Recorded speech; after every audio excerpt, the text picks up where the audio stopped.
Assalamualaikum warahmatullahi wabarakatuh. Kali ini saya akan mengerjakan tugas untuk memenuhi tugas dari pemrograman web hari Selasa. Oke, di sini untuk tugasnya yang screen record itu jelaskan tentang tafsir Ibnu Katsir Ibrahim ke-24 untuk mahasiswa semester 2 dalam 4000 kata. Oke, kita copy sini. Kita masuk ke Gemini. Oke. Di sini Gemini akan membuatkan ringkasannya. Oke, di sini terlihat, tidaklah kau perhatikan bagaimana Allah telah membuat perumpamaan kalimat yang baik seperti pohon yang baik. Akarnya teguh dan cabangnya menjulang ke langit. Surat Ibrahim ayat 24 ya. Analisis metodologi Ibnu Katsir. Sebagai mahasiswa, penting untuk memahami bahwa Ibnu Katsir Ismail bin Umar al-Quraisy bin Katsir menggunakan pendekatan tafsir bil matsur. Dalam menafsirkan ayat ini, beliau mengandalkan korelasi antara ayat munasabah, menghubungkan kalimat tabiyah dan ketauhidan.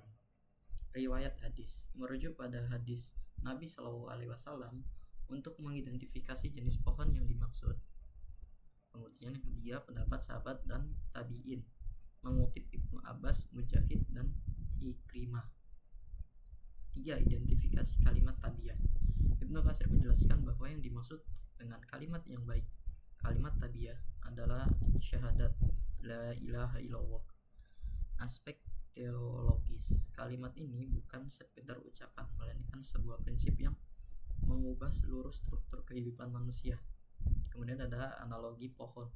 Beliau mengutip Ali bin Abi Thalha dari Ibnu Abbas bahwa pohon yang baik adalah gambaran dari seorang mukmin itu sendiri.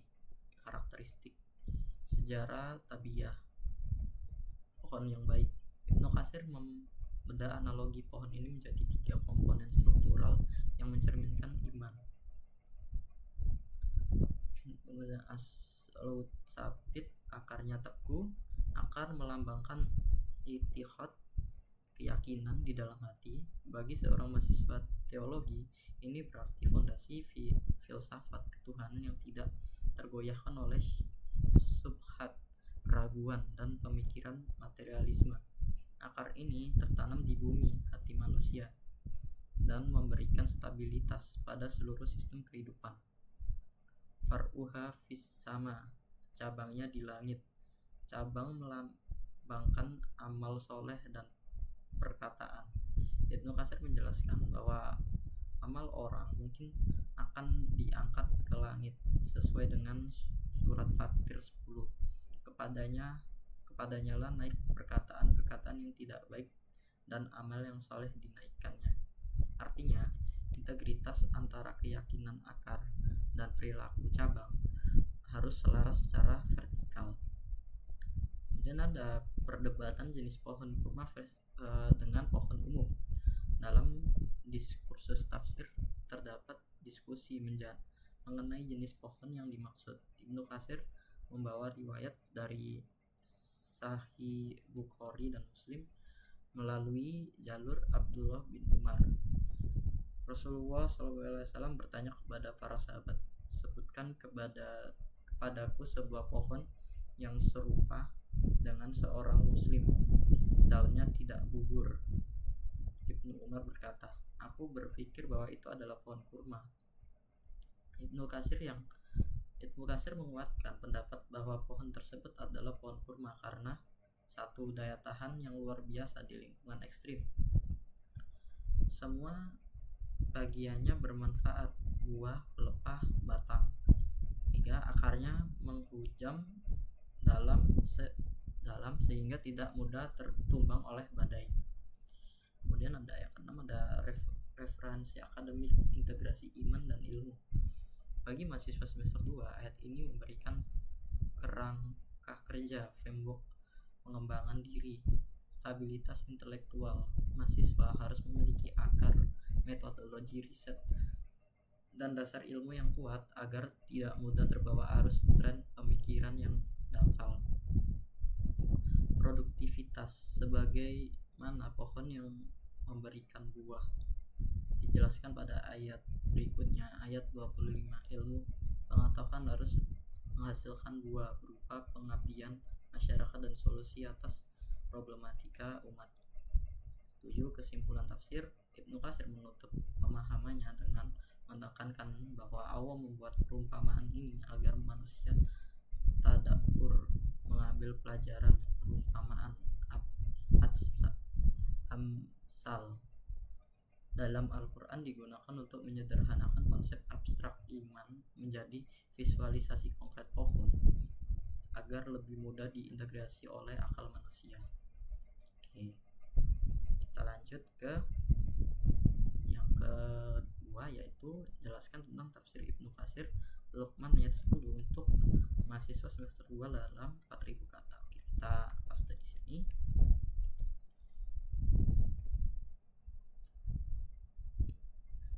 Nanti untuk penjelasan ini akan saya pindahkan ke Word yang sebelumnya saya sudah buat untuk sebentar di sini ya, untuk menaruh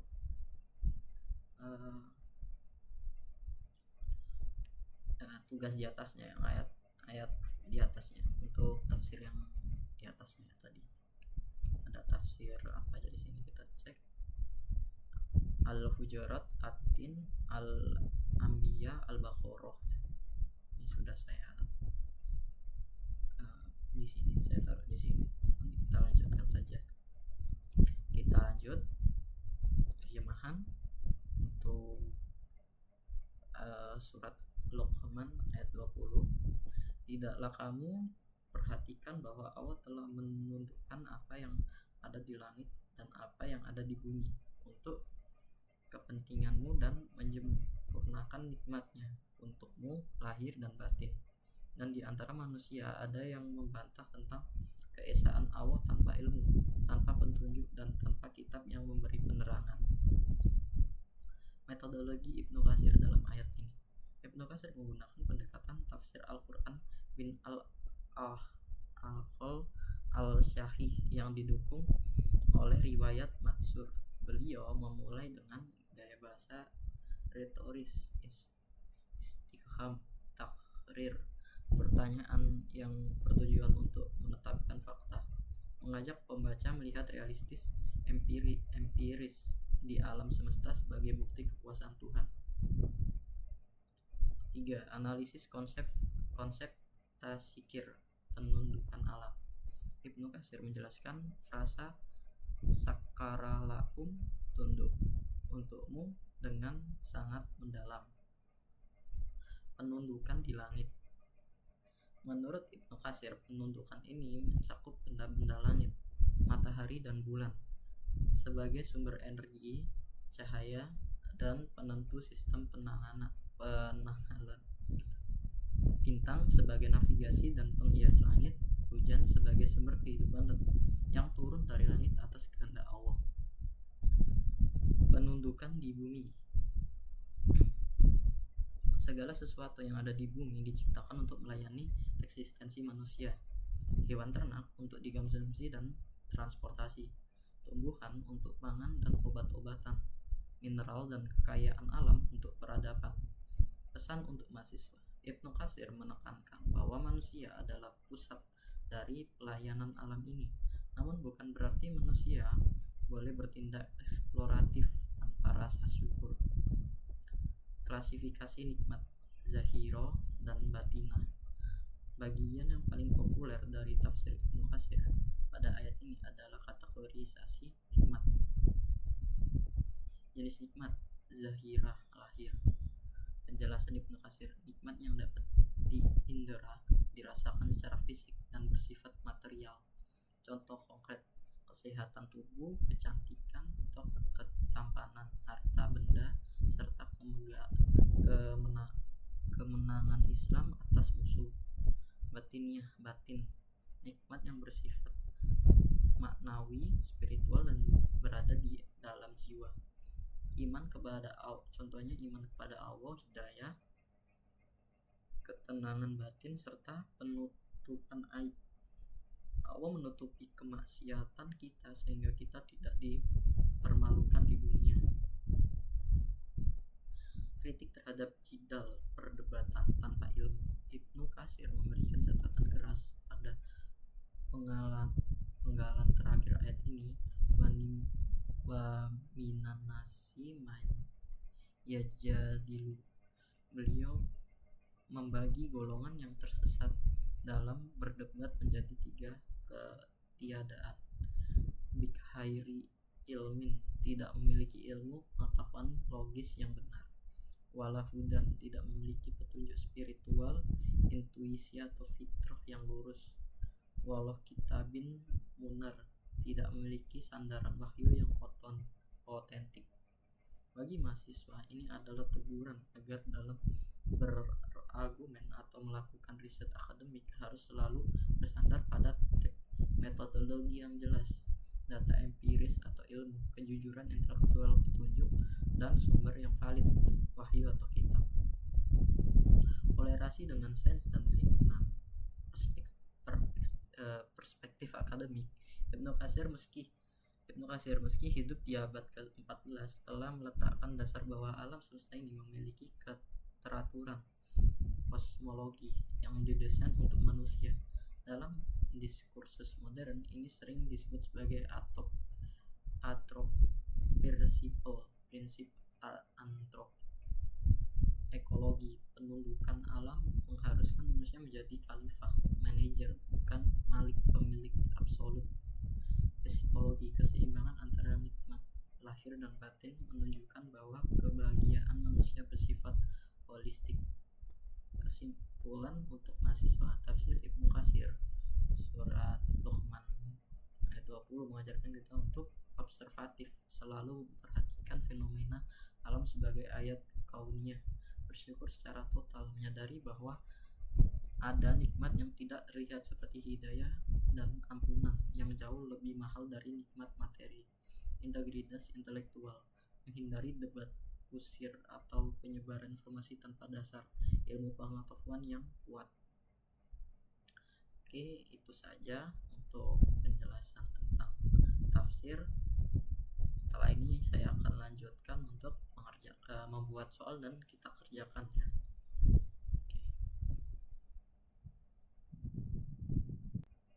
Oke, kita lanjutkan untuk buat soal ya. Oke, kita buat soalnya. Sebentar, kita buat dulu. Siang ini.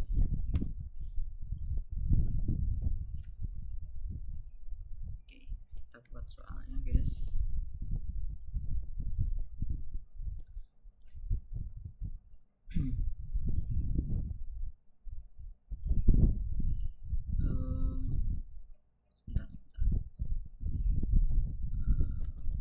Buat jadi kuis yang bisa saya jawab. Oke, di sini dibuatkan ya. Oke, kita jawab. Oke. Dalam mengawali tafsir ayat ini, Ibnu Katsir menegaskan bahwa menciptakan manusia dari jiwa yang satu. Siapakah yang dimaksud dengan pasangan dari jiwa tersebut menurut konteks penciptaan? Dalam tafsir, seluruh umat manusia bersamaan. Salah, ternyata Siti Hawa jawabannya ya. Ibnu Katsir menjelaskan perbedaan antara istilah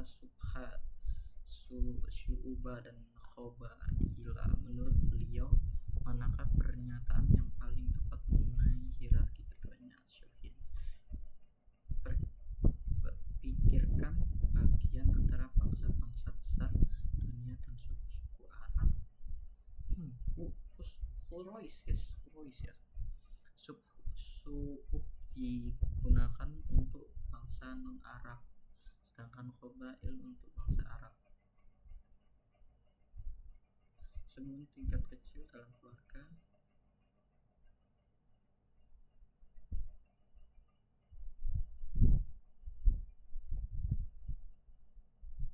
Ini ya. Oke, bener guys ya. Apa tujuan utama dari dijadikannya manusia berbangsa-bangsa dan bersuku-suku? Ita'arafu menurut analisis Ibnu Katsir. Oke, kita showin dulu. Fokus pada makna kata dasar arafah, mengenal. Oke, mengenal ya. Akar terjalin interaksi sosial yang berujung pada penguasaan ekonomi. Akar manusia saling membangunkan kemuliaan nasab masing-masing. Akar manusia saling mengenal satu sama lain dalam kaitan garis nasab untuk menunjukkan bahwa setiap suku memiliki keunggulan budaya yang berbeda.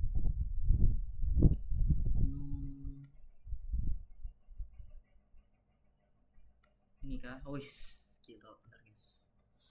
Oke, Ibnu Katsir mengutip sebuah hadis tentang khotbah Rasulullah SAW pada hari-hari Tasyrik. Apa pesan utama hadis tersebut terkait ayat ini? Oke, kita sharing dulu.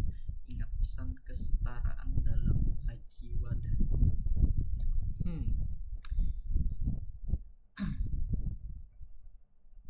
Tidak ada keutamaan bagi orang Arab atas orang non-Arab kecuali dengan takwa. Larangan bagi bangsa non-Arab untuk memimpin bangsa Arab dalam urusan agama. Perintah untuk menjaga kemurnian nasab agar tidak tercampur antar bangsa. Keutamaan bangsa Arab di atas bangsa lainnya karena bangsa Al-Quran. Ini salah guys, ternyata jawabannya A ya. Oke, lanjut. Berdasarkan tafsir Ibnu Katsir, kriteria apakah yang secara mutlak menentukan kemuliaan seorang di sisi Allah? Inna akramakum dahi apa ini? Lihat bagian akhir dari ketuan. Oke. Kedekatan nasab dengan garis keturunan para nabi, luasnya ilmu pengetahuan tanpa memandang amal, kualitas ketakwaan dan ketaatan kepada Allah. Ini guys ya. Oke, betul ya guys ya. Oke. Kita back dulu sebelum dijawab. Ibnu Katsir menyebutkan hadis riwayat Imam Tirmidzi menjadi dua hal yang ada pada manusia. Yang keduanya merupakan kekafiran. Salah satu hal tersebut adalah meninggalkan sholat berjamaah tanpa uzur syar'i, menghina orang karena kekafirannya, mencela nasab garis orang lain. Ini guys, mencela nasab ya. Gitu. Dalam analisis Ibnu Katsir, kata al-alim dalam penutup ayat ini, innallaha alimun kabir, merujuk pada Allah Maha mengetahui strategi perang yang digunakan manusia. Allah Maha mengetahui siapa yang benar-benar bertakwa secara lahir dan batin. Allah Maha mengetahui segala untuk peradaban manusia. Allah Maha mengetahui silsilah nasab manusia hingga ke akar-akarnya. Nih, salah. Allah mengetahui siapa yang benar-benar bertakwa secara lahir dan batin. Oke. Bagaimana pandangan Ibnu Katsir mengenai orang yang membanggakan nasabnya berdasarkan hadis semua kalian adalah anak cucu Adam? Hin kita coba gini. Ingat bahan dasar penciptaan manusia pertama. Oke. Hal itu merupakan bentuk syukur atas nikmat keluarga. Hal ini merupakan kewajiban menjaga kehormatan keluarga. Hal ini diperbolehkan sama tidak mengenal orang lain. Hal ini adalah kesombongan yang dilarang karena Adam berasal dari tanah. Oke, ini jawabannya guys pasti. Ibnu Katsir menukil pendapat yang menyatakan bahwa su'ub berada di atas khobail. Urutan setelah khobail dalam struktur nasab yang sering dibahas adalah, kita cek show ini saya lupa, cari urutan dari unit sosial yang berdasar menuju unit yang lebih kecil, suku. Ini ada afkats, fasail, khobail, fasail, amair,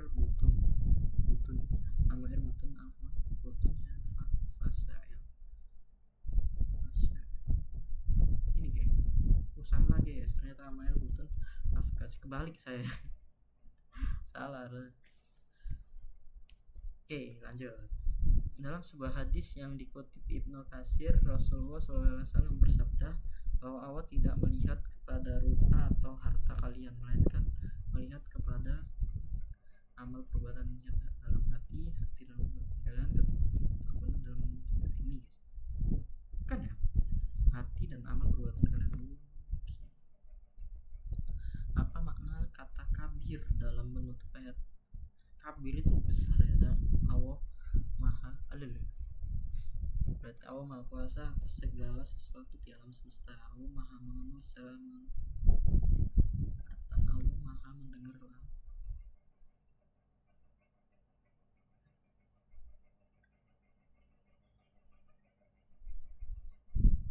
Ini guys ya, harusnya. Oh enggak ya? Urusan batin hakikat datan. Oke. Kabir itu artinya besar, guys. Ibnu Katsir mengisahkan tentang Abu Hindun yang diperintahkan Rasulullah untuk menikahkan dengan wanita dari Bani Bayadah. Apa pelajaran utama dari kisah ini? Pemikiran harus dilakukan dalam lingkup suku yang setara, kafah nasab, pentingnya mahar yang tinggi, larangan menikah dengan orang suku Arab, kedudukan sosial ini harusnya. Oke, betul guys ya. Menurut Ibnu Katsir, mengapa Allah menyebutkan penciptaan dari laki-laki dan perempuan di awal ayat untuk menegaskan proses biologis pembuahan, untuk mendekat tugas sentral laki dan perempuan dalam syariat, untuk menunjukkan keajaiban ciptaan manusia, untuk mengingatkan bahwa semua manusia setara karena berasal dari bapak dan ibu yang sama, Adam dan Hawa. Oke, jawabannya udah pasti dia. Oke, lanjut. Dalam tafsirnya, Ibnu Katsir menegaskan bahwa kemuliaan di dunia adalah dengan harta, sedangkan kemuliaan di akhirat adalah dengan amal jariah, guys. Bukan, ternyata takwa ya. Manakah pernyataan yang benar mengenai konsep lita arafu dalam perspektif Ibnu Katsir? Mengetahui kelemahan suku lain untuk memperkuat pertahanan suku sendiri, mengetahui nasab orang lain, mengenal sosial, mengenal definisi tidak terjadi kekeliruan dalam hukum waris dan silaturahmi, mengenal budaya asing agar tidak kita sering mengetahui siapakah kerabat kita, mengetahui kelemahan. Oh bukan ya, mengenal identitas harusnya ya. Ibnu Katsir mengutip hadis bahwa pada hari kiamat Allah akan memutuskan nasabku dan nasab kalian. Apa yang dimaksud dengan nasab Allah dalam hadis tersebut? Malaikat-malaikatnya, kalimat tauhid, ketakwaan, orang-orang yang beri kita syukur gitu ya. Apa yang paling dihargai Allah pada hari pembalasan? Oke, betul ya. Mengapa Ibnu Katsir memasukkan hadis tentang larangan meratap niyaha dalam penjelasan ayat ini? Karena meratap dapat menghalangi doa untuk jenazah, karena meratap menunjukkan ketidaksadaran terhadap takdir Allah. Budaya asli Quraisy yang harus dihapus, karena meratap biasanya mengandung unsur membanggakan jasa. Oh, harusnya benar deh ya. Oke, lanjut. Dalam analisis kebahasaan Ibnu Katsir menyetujui bahwa istilah syu'ub secara etimologi berarti bercabang. Hal ini menggambarkan persebaran manusia dari satu asal menjadi kelompok-kelompok besar, cabang-cabang pohon yang melambangkan kemakmuran. Perbedaan pendapat di antara para ulama tafsir. Oh, harusnya yang A, salah ya. Ibnu Katsir menekankan bahwa Allah itu kabir, maha mengenal. Implikasi dari sifat ini terhadap ayat 13 adalah kita syundur ya, kita berhubungan dengan kejujuran batin dan bertakwa. Oke, manusia tidak perlu berusaha karena Allah sudah tahu hasilnya. Siapa yang berhak mendapatkan kemuliaan bersama kesalahan hatinya, yang bisa disebut dari secara bangsa. Allah memberitahu nasab. Oke, betul ya. Oke, terakhir ya, kesimpulan akhir Ibnu Katsir terhadap ayat ini berkaitan dengan hubungan antar manusia adalah pentingnya asimilasi total sehingga tidak ada lagi perbedaan suku. Pengat bahwa Arab adalah bangsa pilihan yang harus diikuti. Ini ya harusnya. Oke, betul ya. Oke, kita benar 10, salah 10 ya. Oke, berhasil 50%. Oke lah. Oke, kita lanjut ya. Kita lanjut soal berikutnya, ya ini untuk atin ya guys ya. Atin dengan tetap merekam. Oke, kita buat yang ini atin ya.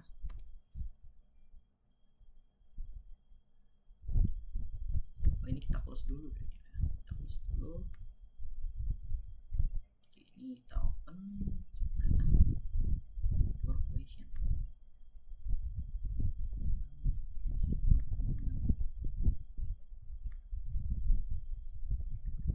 Ini kuis juga. Oke. Nggak bisa nih. Something minimum 13. Sebenarnya kita harus copy aja semua ya guys ya. Kita copy semua. Jadi nggak satu-satu. Jadi totalnya nanti ada berapa sisanya ini? 1, 2, 3, 4, 5 ya. Berarti ada 100 soal harusnya. Kita buka lagi di ini buat kuis ya, biar kita bisa kerjakan. Oke, 100 ya, 100 soal ya.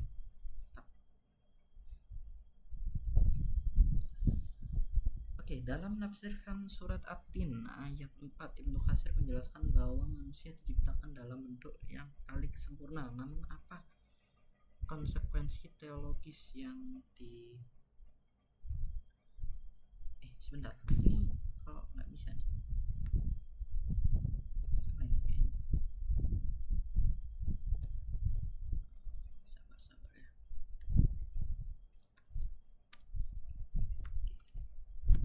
Buat kuis jadi total ada 100 soal ya.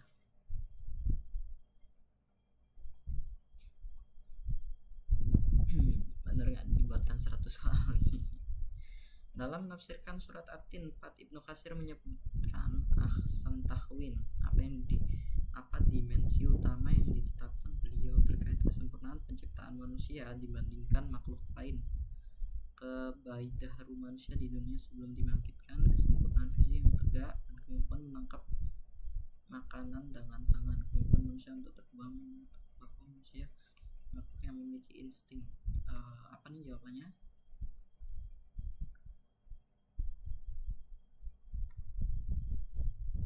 Ini masih Ibnu Katsir. Oke, ntar ini apa nih? Sampai sini. Bentar. Lanjut. Itu tadi saya udah tahu jawabannya, jadi satu-satu ya, tapi guys ya, biar dia bikin 20 soal kuis ya.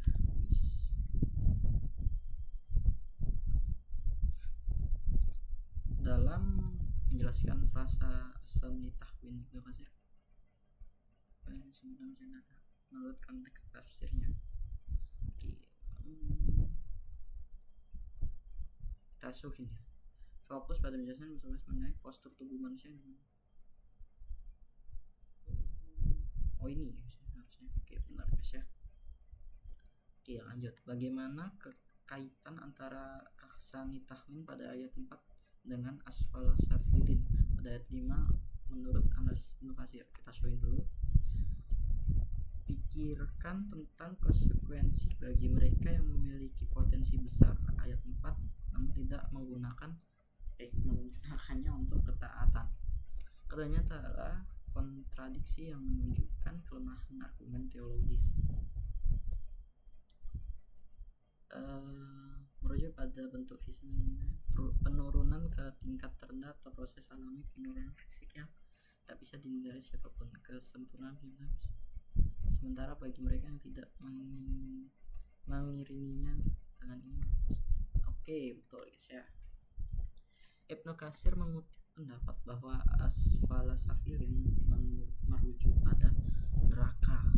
Apa argumen terkuat yang mendukung bahwa ayat 4 asani tahwin tetap relevan bagi mereka yang masuk neraka? Karena kesempurnaan asal pencipta menjadi saksi atas pengkhianatan mereka terhadap fitrah. Karena Allah tidak pernah menciptakan sesuatu yang buruk sejak awal.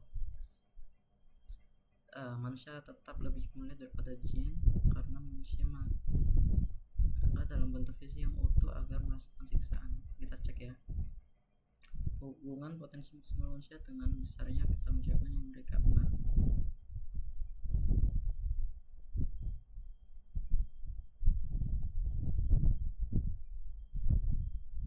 Oke, betul. Siap.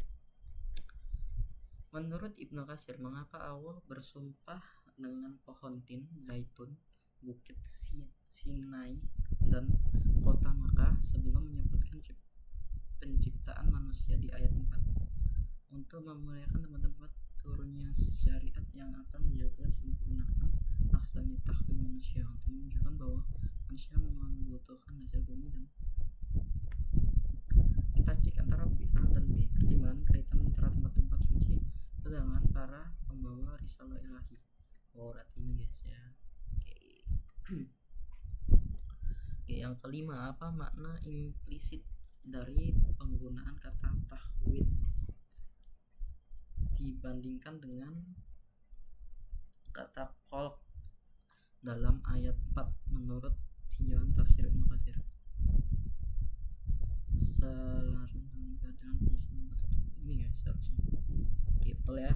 Lanjut. Dalam konteks ayat 4, Ibnu Katsir menyebutkan bahwa manusia diciptakan muntasiban. Apa dampak teologis dari sifat fisik ini terhadap kewajiban ibadah? Apa guys ya? Lupa guys, kita showin dulu guys. Pikirkan bagaimana struktur tubuh manusia mendukung pelaksanaan rukun Islam. Hanya sekedar hiasan menunjukkan manusia adalah pengusaha untuk ini membebaskan manusia dari beban, memudahkan manusia melaksanakan gerakan seperti ini guys ya. Jika seorang penafsir mengatakan bahwa ahsani tahwin hanya merujuk pada Nabi Muhammad SAW, bagaimana posisi Ibnu Katsir terhadap pendapat ini berdasarkan penjelasan umum di surat Atin?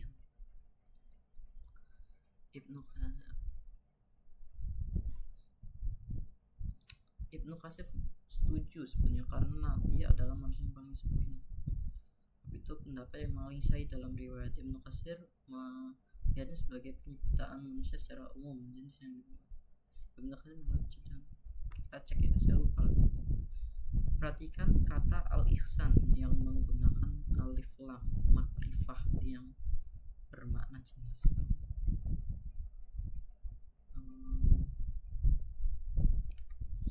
Oh bukan, melihat jenis ya, ada jenisnya, salah sih. Berdasarkan tafsir Ibnu Katsir, apa yang menjadi penyebab utama manusia yang sudah diciptakan dalam ahsani tahwin jatuh ke asfala safilin? Oh ini udah pasti ya, meninggalkan iman. Oke, mengapa Ibnu Katsir menghubungkan ayat 4 ini dengan keadilan Allah al-Hakimi di akhir surat? Bahwa dia bisa untuk manusia kapan saja karena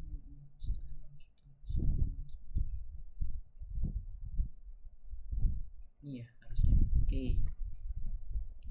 Dalam tinjauan bahasa yang dikutip Ibnu Katsir, kesempurnaan manusia di ayat 4 mencakup husnul muzakhari dan takibul adha. Apa perbedaan mendasar keduanya? Husnul muzakhari adalah sifat ruhani, sedangkan takhul ada. Oh ini ya, kita kalau ini bicara tentang fisik pasti ya. Ibnu Katsir menjelaskan bahwa manusia makan dengan tangannya sebagai bagian dari ahsani tahwin. Apa pesan moral yang ingin disampaikan melalui detail fisik ini? Makanan manusia lebih bersih dari makanan hewan.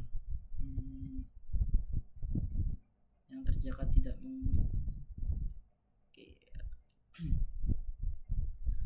Oke, jika dikaitkan dengan surat Al-Infitor ayat 7 yang telah menciptakanmu lalu menyempurnakan kejadianmu dan menjadikan susunan tubuhmu seimbang.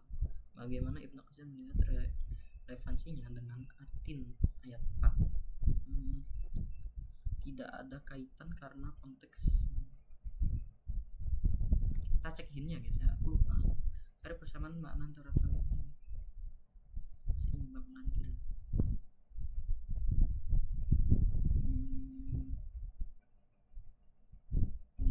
Oke, betul ya guys ya. Oke, lanjut.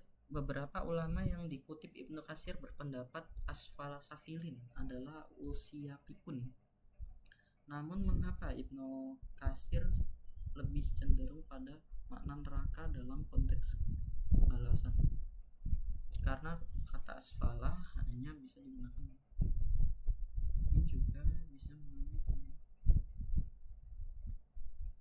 yes. Oke, betul ya. Apakah ahsani tahwin menurut Ibnu Katsir mencakup kesempurnaan panca indera? Iya. Yes, jawabannya iya Aisyah. Oke, 15. Dalam argumen Ibnu Katsir, apa bukti paling nyata dari ayat 4 bahwa manusia adalah makhluk yang paling dimuliakan?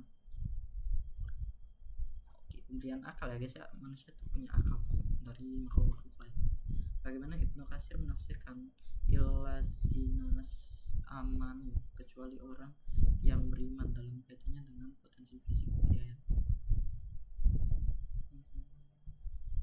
Gini guys ya, derajatnya tetap tinggi ya.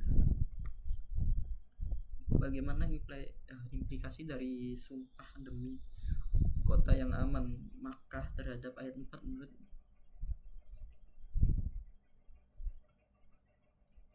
tempat terbaik dan tempat untuk makhluk terbaik ya.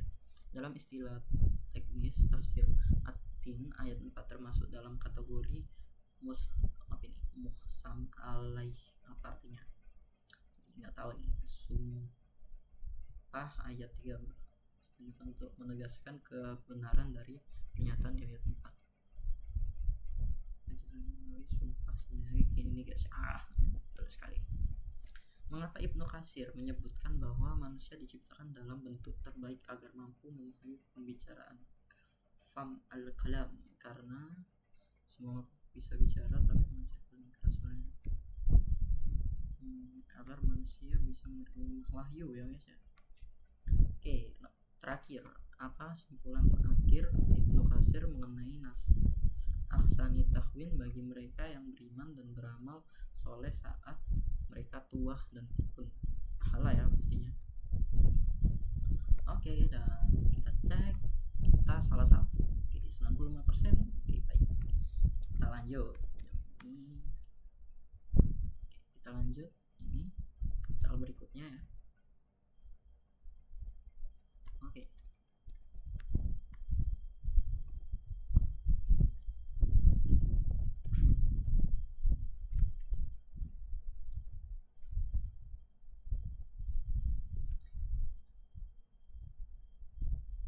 Oke, kita lanjut.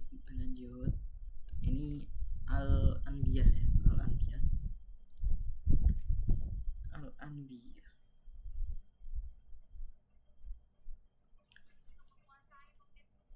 Dalam menjelaskan frasa ya, dalam menjelaskan frasa. Masing-masing beredar pada garis edarnya. Ibnu Katsir mengutip Ibnu Abbas yang mengibaratkan pergerakan benda langit seperti apa.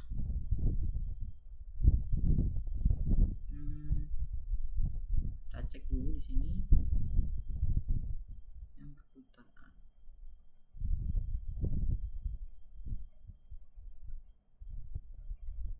Oh ini guys.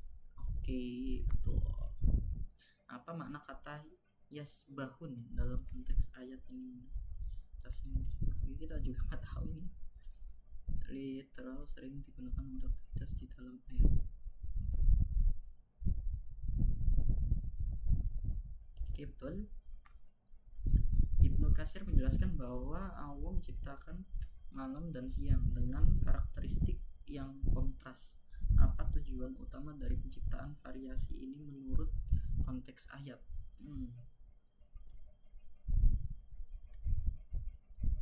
Ini yes ya. Oke, betul. Mengapa penggunaan kata kulun masing-masing dalam ayat ini dianggap penting oleh para mufassir termasuk Ibnu Katsir ya. Nah ini ya. Oke, menegaskan bahwa setiap ayat ada hukumnya pokoknya.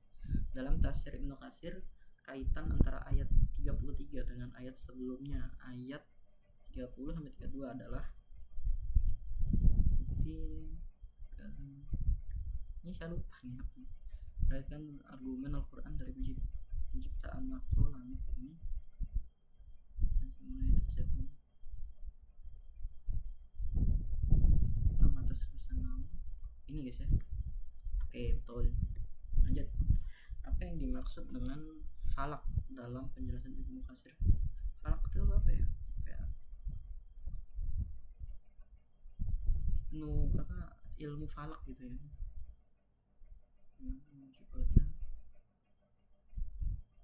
Ini guys ya, garis edar orbit ilmu falak ya. Ibnu Katsir menyebutkan bahwa matahari dan bulan memiliki tugas yang berbeda bagi manusia. Apa fungsi bulan yang ditetapkan dalam konteks waktu? Hanya sebagai ini guys ya. Oke. Menurut Ibnu Katsir, siapakah yang dimaksud dengan Al-Khaliq, sang pencipta yang disebutkan para implisit dalam ayat, dan dialah yang menciptakan, hanya Allah sementara As-Sakutu. Ini ya pasti Allah. Bagaimana Ibnu Katsir memandang hubungan antara sains, astronomi dan ayat ini? Ini guys, udah pasti itu jawabannya guys ya.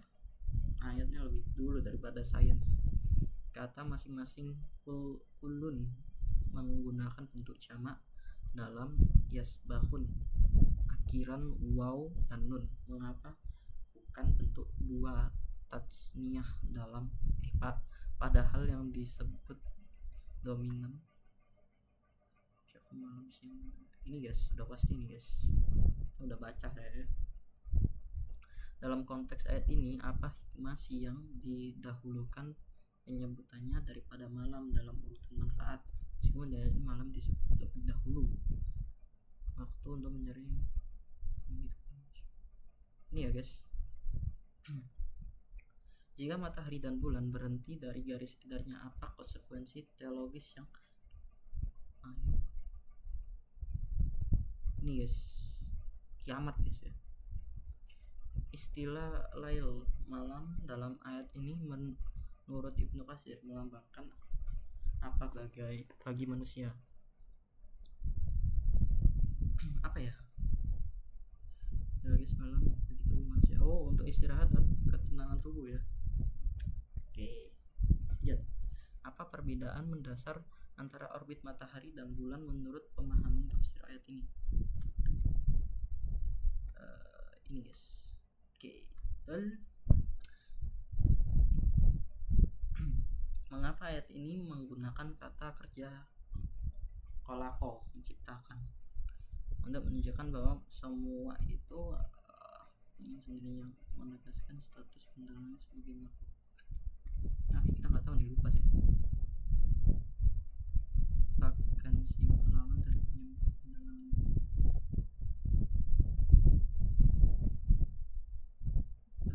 Ini guys. Menurut Ibnu Katsir, peredaran matahari dan bulan ini berlangsung sampai kapan?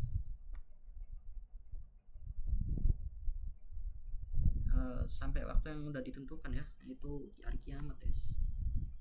Pernyataan masing-masing beredar pada garis edarnya, membantah pada geosentrisme ekstrim yang menyatakan ini guys, ini yang bertentangan ya, benda langit tidak bergerak sialan. Ibnu Katsir mengaitkan keteraturan ini dengan sifat Allah Al-Aziz dan Al-Alim pada relevansinya. Allah Maha berkuasa, langit, matanya. Oh ini guys ya, kita membahas jalur edar ya. Dalam ayat 33, mengapa malam disebut sebelum siang? Apa ini? Saya lupa ini. Pikirkan tentang kondisi alam semesta sebelum adanya bintang atau matahari.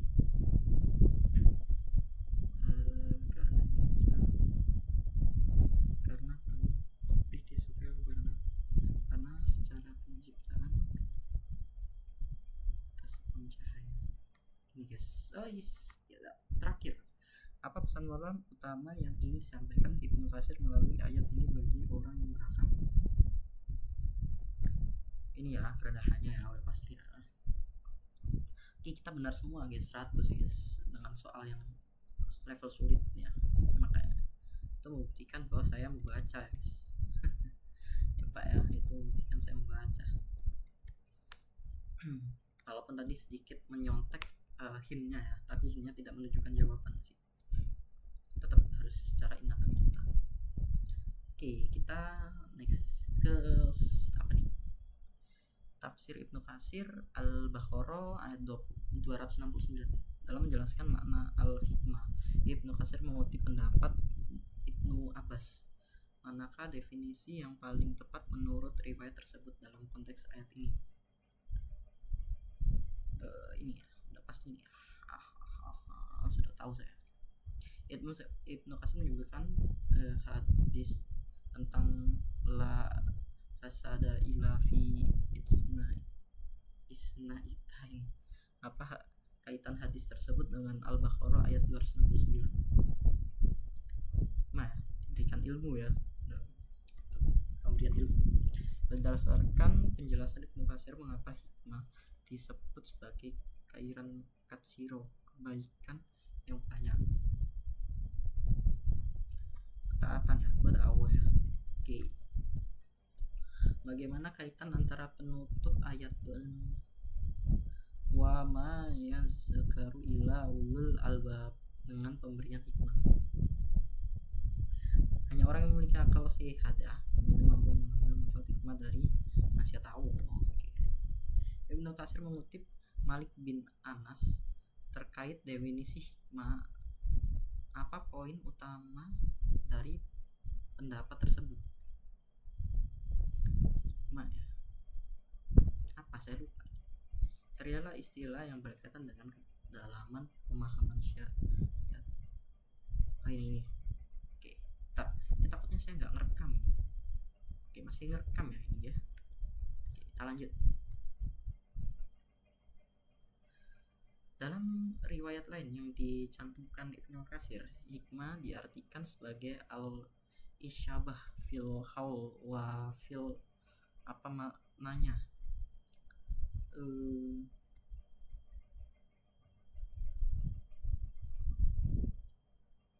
Merujuk pada kecepatan. Kecepatan saya kebenaran. Nih guys, oke. Mengapa Allah menggunakan kata yutil hikmah, memberikan hikmah, bukan yaulil hikmah, mengajarkan hikmah?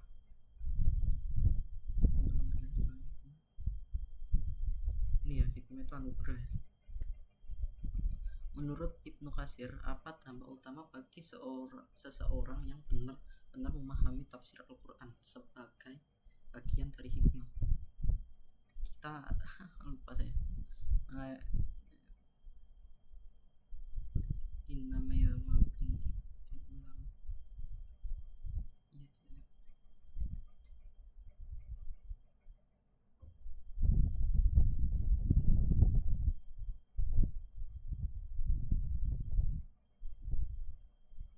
Hmm,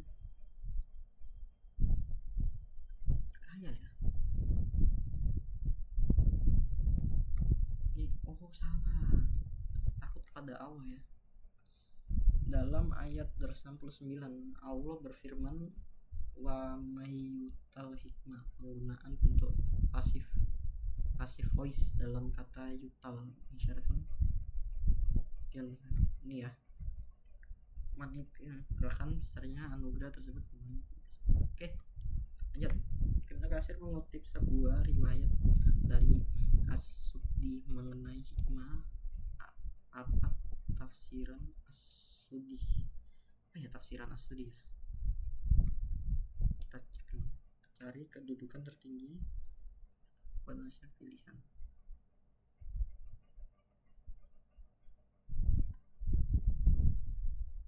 Ini ya kenabian ya, kedudukan tertinggi manusia. Aduh, ini bentar bocor suaranya. Oh ini tadi belum dijawab. Apa perbedaan dasar antara ilmu dan hikmah jika merujuk pada kedalaman penjelasan Ibnu Katsir atas ayat ini? Ini ya, ilmu itu teori. Siapakah yang dimaksud dengan ulul albab dalam konteks akhir ayat 269 menurut Ibnu Katsir? Ini ya, orang yang memiliki akal sehat dan lurus. Mengapa penggalan ayat wa may yadzakaru menggunakan bentuk penekanan? Mengambil pelajaran ya, informasi yang mendalam dan berulang. Ibnu Katsir mencantumkan riwayat bahwa hikmah adalah al-warah, kehati-hatian dalam agama Allah. Mengapa warah termasuk hikmah? Ini ya, kalau haram dalam konteks struktur surat Al-Baqarah ayat berada di tengah pembahasan tentang infak. Apa pesan eksplisit? Ini ya, keutamaan infak. Ibnu Katsir menyebutkan sebuah hadis. Oh, ini. Apa hikmah dalam ayat bahwasanya bisa diperoleh melalui usaha manusia kasbi atau murni pemberian Allah. Pemberian ini ya gampang sekali nih. Apa makna kairan kasiroh yang dihubungkan dengan kehidupan akhirat menurut pandangan umum tafsir Ibnu Katsir? Saya lupa nih apa tadi, akhir dari ilmu dan pemahaman agama yang benar. Ini ya, keselamatan dari api neraka. Kata yasro, dia menghendaki, dalam ayat ini merujuk kepada siapa? Kehendak bebas, kehendak Allah ya pastinya. Berdasarkan keseluruhan tafsir Ibnu Katsir terhadap ayat 200, apa kesimpulan mengenai kriteria orang yang paling bijak hakim? Ini ya, terhadap wahyu, ketatan dan ketepatan bertindak tepat ya. Hakim itu harus tepat dalam bertindak. Oh, salah satu yang nggak apa-apa, tetap pinter kok saya anjay. Oke, lanjut. Oke, kurang 40 soal lagi ya. Oke, kita lanjut. Dia di surat Ibrahim. Sebentar, tambahkan di sini Jami.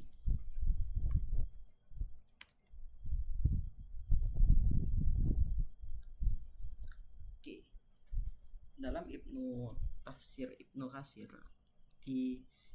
siapakah sahabat Nabi yang meriwayatkan bahwa Rasulullah secara eksplisit menyebut pohon yang baik dalam ayat pohon kurma?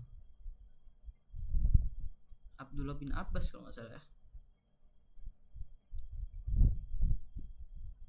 Malik ya. Dia adalah putra dari khalifah kedua yang saat khalifah kedua Umar ya, Abdullah bin Umar ya. Soalnya khalifah kedua itu Umar bin Khattab. Umar bin Khattab. Iya, khalifah kedua itu Umar bin Khattab ya. Benar. Umar bin Khattab sih. Khalifah kedua itu Abu iya kalau nggak salah Umar. Benar kan sih? Ya Umar bin Khattab kalau nggak salah. Kalau kita cek takut salah saya. Khalifah kedua Umar bin Khattab kalau nggak salah. Iya benar guys ya, Umar bin Khattab. Makanya dia marganya Umar. Lanjut. Apa makna filosofis dari frasa suha sabitun akarnya teguh menurut penjelasan Ibnu Katsir terkait eksistensi seorang muslim? Nih ya, kalimat tauhid pada hati ya. Ibnu Katsir mengutip pendapat Ali bin Abi Thalha dari Ibnu Abbas bahwa kalimat tabiyah secara spesifik merujuk pada sikap rendah hati. Salah ya, syahadat la ilaha. Syahadat la ilaha illallah. Mengapa pohon kurma dipilih sebagai representasi mukmin dalam tafsir ayat ini? Manakah alasan yang tidak sesuai dengan penjelasan Ibnu Katsir?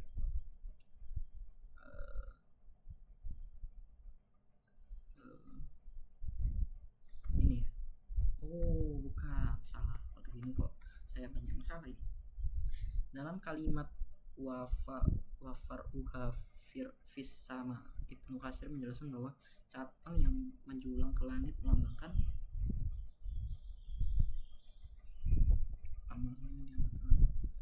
apa ini, kita cek dulu.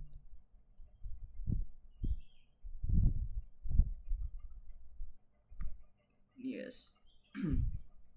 Bagaimana Ibnu Katsir menjelaskan kaitan antara ayat ini dengan pertumbuhan iman dalam hati?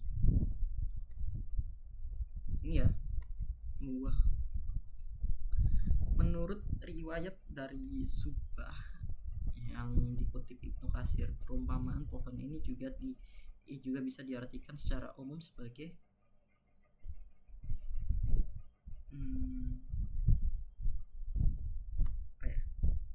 air hujan boleh. Pohon air hujan ya. Bukan, seorang yang membaca Al-Quran ternyata. Frasa tuti ulaha uluhin ditafsirkan oleh sebagian ulama dalam Ibnu Katsir sebagai amal yang naik pada pagi dan sore nggak sih? Iya, pagi dan sore kan. Oke. Apa tujuan Allah memberikan perumpamaan absal menurut akhir ayat?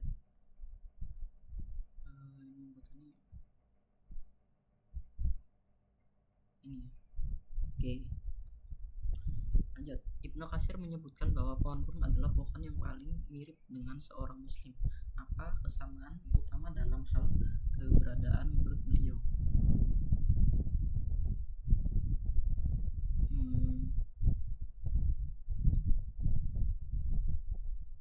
Ini ya. Bukan, kebaikan terputus. Siapakah musafir yang berpendapat dalam catatan Ibnu Katsir bahwa pohon tersebut adalah pohon di surga? As-Suddi itu perawi tafsir yang sering dikutip oleh Ibnu Jarir dan Ibnu Katsir. Imam Syafi'i. Bukan As-Suddi, anjir, bener As-Suddi cuy, tergocek saya. Apa dampak dari kalimat tayyibah yang akarnya teguh terhadap godaan syaitan menurut uraian tafsir?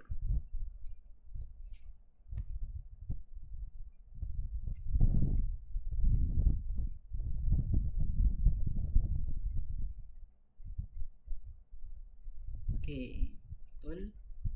Dalam konteks struktur ayat, Allah memulai dengan pertanyaan alam tara kaifa.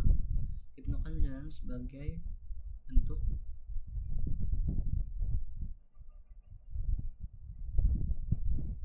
apa nih?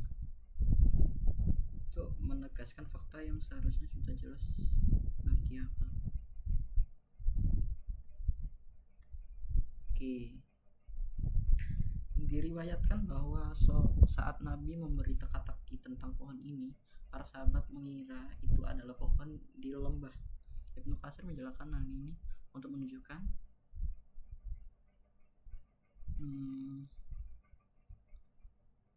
ya tidak tahu para sahabat dalam botani.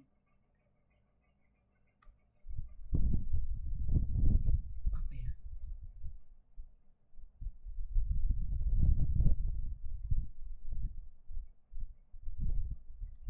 Oke. Istilah kalimat thayyibah jika dikaitkan dengan kehidupan sosial menurut prinsip tafsir Ibnu Katsir menyangkut benar, adil, sudah tahu itu guys semua orang ya.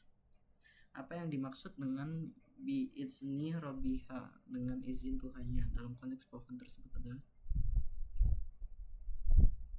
ini ya, amal soleh. Manakah pernyataan yang paling tepat menggambarkan struktur pohon yang baik dalam tafsir Ibnu Katsir? Akar,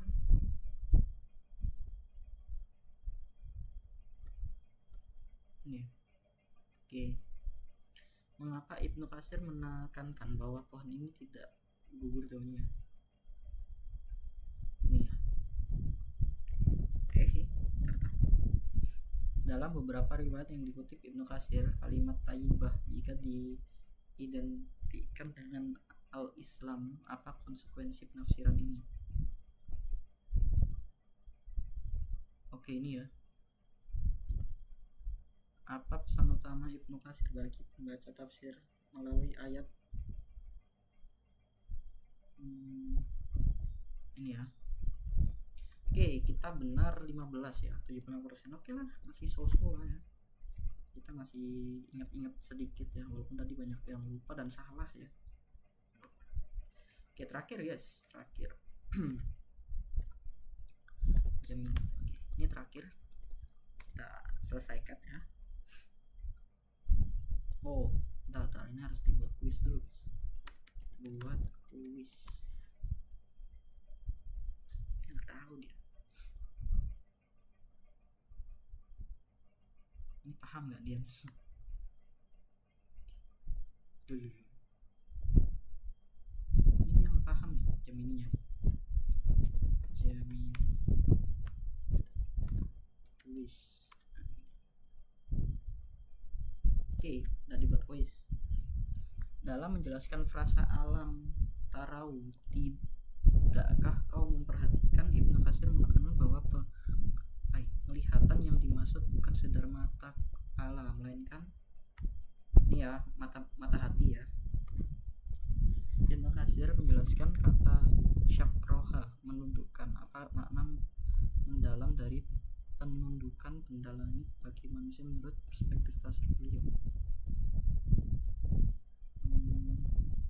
Ini ya, perintah Allah.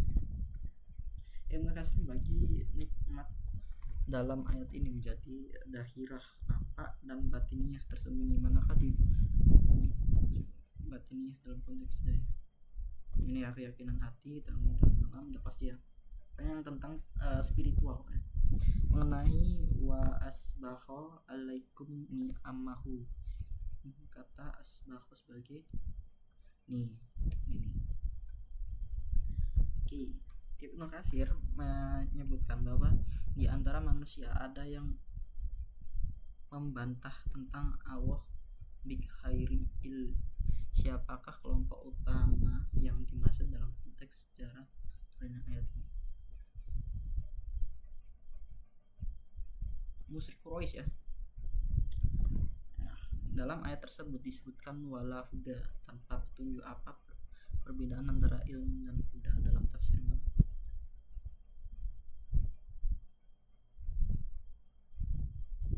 Ini ya, ilmu itu ini akal sehat. Frasa sebagai, nah ini udah yang paling jawaban yang paling masuk akal cuma ini, sisanya ngaco. Menurut Ibnu Katsir, nikmat batinah juga mencakup penutupan aib. Mengapa hal ini dianggap nikmat yang luar biasa? Nih, nah, gampang sekali ya. Dalam konteks konteks Luqman 20, Ibnu Katsir mengaitkan bantahan manusia dengan kesombongan. Mengapa orang yang membantah tanpa ilmu disebut sombong? Iyalah, kita tahu dari awal dosa, guys. Ibnu Katsir menjelaskan bahwa nikmat Allah sabiqah jika dihubungkan dengan ayat lain, sifat nikmat ini seharusnya menuntut hambanya untuk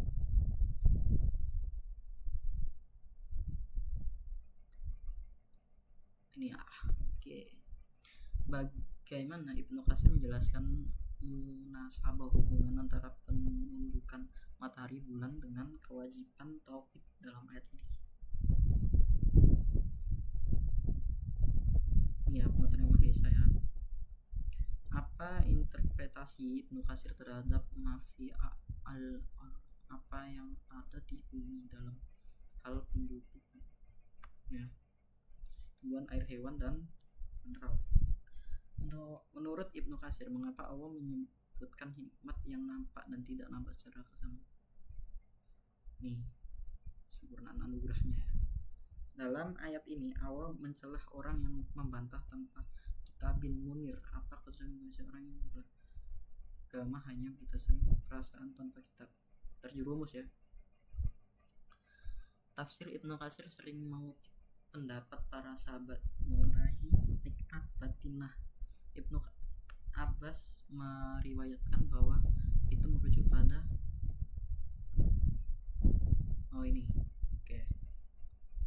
kata jadalah, membantah, dalam ayat ini memiliki konotasi negatif. Menurut Ibnu Katsir, kapan dapat menjadi tercela? Ketika dilakukan tanpa ilmu ya. Nah, sangat gampang sekali. Ibnu Katsir menghubungkan ayat ini dengan kesyukuran. Apa yang tindakan syukur ini? Nah, ini ya, menggunakan seluruh nikmat. Dalam struktur kalimat asbahaikum atas kamu, menurut musfasir seperti Ibnu Katsir, ini ya. Oke. Apa pesan utama Ibnu Katsir bagi pembaca tafsirnya saat merenungkan bahwa wa minna nasi mayyaj, bicara tentang agama ya, bahaya ya, tanpa ilmu. Secara keseluruhan Luqman ayat 20 menurut Ibnu Katsir merupakan hujjah argumen Allah untuk ini ya. Oke, selesai. Dan 100 guys, saya benar semua. Oke, udah selesai ya berarti ya. Oke, itu saja tadi ya untuk penyelesaian tugas saya. Tadi juga sudah saya catat, sudah saya pindahkan juga di rangkuman ini Al-Hujurat sampai Al-Luqman ya. Oke. Terima kasih sudah menonton. Wassalamualaikum warahmatullahi wabarakatuh.